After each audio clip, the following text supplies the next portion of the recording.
আপনার নাম? নাম মহিরুদ্দিন, গ্রাম? বাসিদাপুর। কি হয়েছে একটু বলেন দেখি। জমি আমি বহুদিন থেকে আবাদ করে খাই। এবছর আছে হঠাৎ আব্দুর রহিম, নাজিমুল, রেহান, মামুন এরা আমার ধান বীজ দিছে।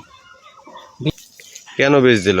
এই যে জমির গন্ডগোল করতে চায়, আমার কেউ নেই। সত্যি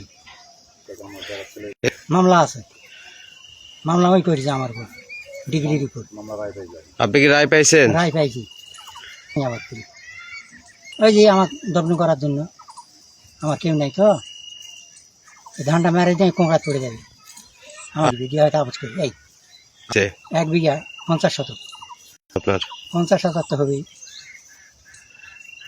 আমি সুষ্ঠু বিচার চাই। আমার ধান হওয়া ধান খালি কাটবো, সেই ধানটা বীজ দিছে, তার বিচার চাই সুস্থ। হ্যাঁ দিছি। কি বলছে? বলছে যে এটা ধান বীজ দিয়ে মারিছে, এটা আবার থানা যাওয়া বললো। আমার সুষ্ঠু বিচার।